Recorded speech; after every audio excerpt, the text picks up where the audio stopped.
Voici la chronique Flashback avec Steve Ray. Oh, avec quelques secondes de retard, mais néanmoins, il est là avec toute son énergie et sa bonne humeur. C'est notre ami Steve Ray. Comment vas-tu? Ça va bien, Isabelle, et toi? Je pense qu'on commence à craindre le froid. Non, on le craint pas. On l'accueille avec un petit café de plus, avec une citrouille puis de la bonne humeur. Pourquoi pas? Ça vient avec les belles feuilles, hein? On peut pas se plaindre. Oui, j'aime ton optimisme parce que je le partage pas nécessairement sur ce thème. OK, bon, on va faire semblant d'aimer l'automne ce matin, mais écoute, bon.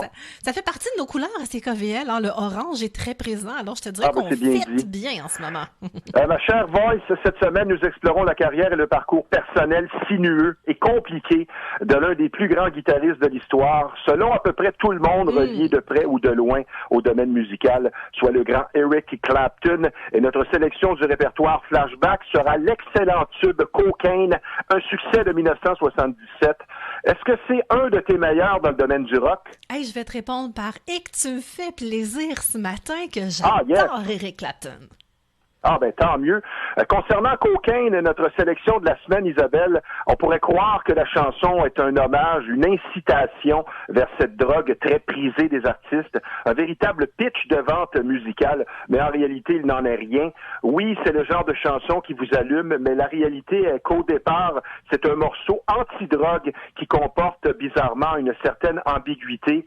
Et ne voulant pas froisser certains adeptes de la drogue de premier choix, de tant de personnes, autant à l'intérieur qu'à l'extérieur du cercle de la musique, Eric Clapton laisse une impression un peu floue, intentionnellement, avec les paroles de notre tube Cocaine. Il ne voulait surtout pas passer pour un moraliste, une bonne idée, puisque lui-même en a consommé, disons, un peu beaucoup. Je pense que c'est difficile, Isabelle, de faire la morale quand tu es coupable. C'est quand même assez spécial que d'essayer de faire la morale, mais en même temps, l'histoire de cette chanson-là, comme tu viens si bien de l'expliquer, était nébuleuse dans mon idée à moi aussi. Je pensais qu'on faisait la promotion quasi de cette drogue-là, mais effectivement, ce n'était pas complètement le cas. Alors, elle a dû en induire beaucoup d'autres que moi en erreur, elle aussi. Oui. La version originale fut enregistrée l'année juste avant, soit en 1976 par J.J. Cale, mais c'est la version d'Eric Clapton de 1977 qui a fait connaître vraiment ce titre. Donc, dans cette chanson, Clapton, de façon indirecte, voulait avertir des dangers sournois que peuvent provoquer la consommation de cocaïne. D'ailleurs, il fut plutôt rare d'entendre ce tube en spectacle, puisque Clapton ne voulait pas susciter de réaction vive lors de ses représentations. Et pour être certain que son message passait, souvent il ajoutait un petit quelque chose au titre qui devenait that Dirty Cocaine. Et en passant, Cocaine fut classé numéro 3 au Canada, mais étonnamment seulement numéro 30 sur le US Billboard Hot 100. C'est bizarre ça, hein? Ben, c'est bizarre, mais parfois ça arrive parce que c'est une question de vente avant tout. Ouais, mais j'avoue, je me suis toujours posé la question pourquoi elle avait eu plus de succès ici, alors qu'Eric Clapton est une force américaine. Mais étrangement, on dirait que cette chanson-là ne s'est pas nécessairement bien... Peut-être qu'elle a été un petit peu moins bien vue à cause de son titre, penses-tu? Ben, j'ai peut-être une théorie? Je sais pas, une vérité par rapport à ça, c'est que ça se consomme peut-être un petit peu plus la cocaïne de notre côté. Oh là là, ben ça, je peux pas te dire, je suis très mal renseignée à ce sujet-là.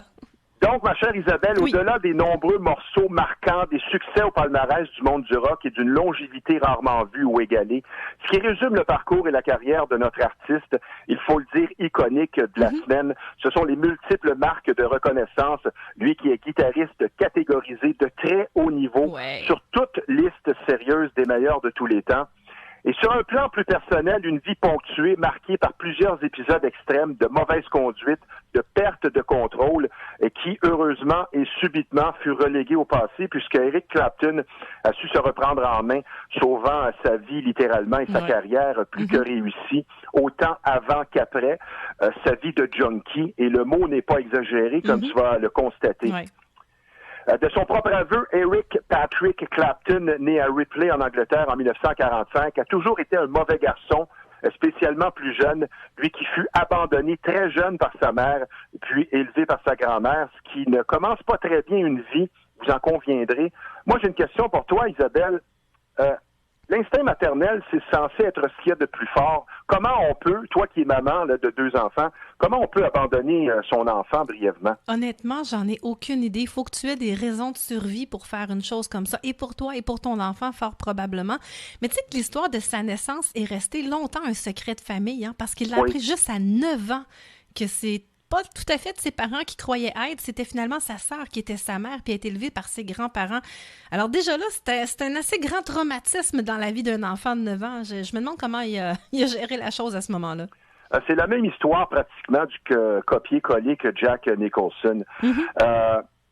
Eric Clapton, qui est reconnu comme l'une des influences à titre de guitariste les plus fortes dans l'histoire du rock, lui qui a collaboré avec un nombre presque incalculable de gros noms de l'industrie. Ouais. Le succès a toujours collé à la peau de notre artiste de la semaine, lui qui est actif depuis 1962, donc une soixantaine d'années. Ça, Isabelle, c'est plus que Paul Darèche. C'est drôle que tu fasses cette comparaison-là, mais quand même, ça veut dire qu'il a commencé à l'âge de 18 ans, si on se fie à son 60 ans de carrière, lui qui a 78 ans actuellement. Oui, à cette époque-là, on commençait quand on était ado. Et dès ses débuts, il se retrouve avec 2 éventuels monuments de l'histoire de la musique avec les Yardbirds, un trio formé de Jimmy Page et de Jeff Beck, donc 3 futurs membres du Temple de la Renommée. Le groupe n'a duré que 2 ans. Mais disons que ça commence bien une carrière. D'ailleurs, les 3 guitaristes furent votés dans le top 5 sur 100 sur la liste, justement, des 100 meilleurs de tous les temps par le célèbre magazine Rolling Stones. Ça fait toute une équipe, ça. Hey, disons qu'il a dû avoir des cours particuliers assez impressionnants. Puis tu sais quoi, moi, ça me fait sourire parce que son surnom, hein, Slow Hand God, les mains de Dieu quasi, ça lui va extrêmement bien, mais ça me fait sourire à chaque fois et puis ça n'a pas dû être un total hasard vu les gens qui l'entouraient. Ben non, c'est sûr que ces gens-là qui se ressemblent, s'assemblent. Moi, je pense que c'est ça dans la vie. Mais oui, tellement. Clapton a expliqué également avoir peaufiné son jeu à la guitare à partir de 1967 en développant son style autoproclamé, le Woman Tone, avec sa Gibson, qu'il explique être une espèce de distorsion crémeuse. Et M. Clapton est également un homme généreux. En juillet 68, il donne à George Harrison, membre des Beatles, sa guitare Gibson rouge Gold Top 1957, appelée historiquement Lucie. Et d'ailleurs, cette guitare fut volée puis retrouvée par la suite. Mais là où ça se gâte concernant Clapton, c'est ce côté sombre chez lui, une vie personnelle beaucoup moins reluisante. Ça commence à être épicé, Isabelle. Oui, effectivement. Les excès du mode de vie du monde du showbiz, du rock, dû à l'exposition aux divers plaisirs qui, un jour ou l'autre, vont vous rattraper, spécialement la drogue. En 1979, Clapton se marie avec Patty Boyd, l'ex-épouse de son ami George Harrison. Déjà en partant, c'est bizarre. Plusieurs infidélités marqueront cette union de la part du bad boy par excellence, ainsi que des épisodes de violence conjugale. Au Sunday Times, en 1999, Eric Clapton admet avoir violé sa femme Patty à plusieurs reprises, admettant alors qu'il était un alcoolique complet, obsédé par le sexe. Ma question, Isabelle, c'est sûr que c'est pas un beau mariage, mais pourquoi elle reste? Ben, c'est une très, très bonne question. Tu sais qu'il y a beaucoup de femmes qui sont sous l'emprise, justement, de violences comme ça, mais à une certaine époque, on n'avait pas les mots pour reconnaître ces situations-là, puis elles devenaient, de par la force de sa célébrité, je pense, elle devenait une acceptation pour garder le statut. Alors, c'est malheureux, mais je pense qu'aujourd'hui, on le voit plus avec ce mouvement de MeToo qui s'est installé pour les jeunes, et c'est tellement une belle et bonne chose. Mais si on recule de quelques dizaines d'années, c'était pas mal moins la chose à reconnaître, disons. On appelle ça un non-dit. Oui, exactement. Et ce n'est pas tout, Isabelle, avec un modèle italien du nom de Laurie Del Santo, il entretient une liaison hors conjugale et a même un enfant avec cette dernière, né en août 86, durant son mariage, s'il vous plaît, du nom de Connor.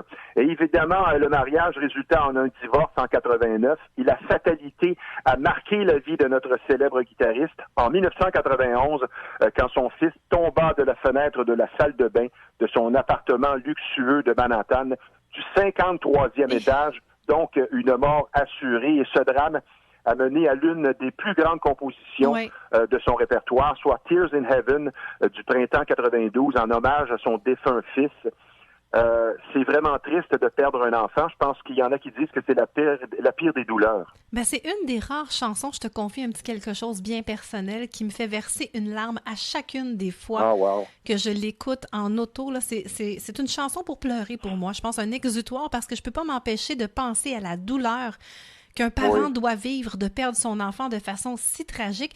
Petit garçon qui, soit dit en passant, tripait sur Batman. À l'époque, on connaît le cartoon, là, et qui a voulu se prendre pour Batman en se jetant du haut de cette fenêtre. Alors, vraiment une vie remplie de tragédie. Je ne te ferais pas jouer cette chanson-là d'abord, merci. Si on le voit. Là.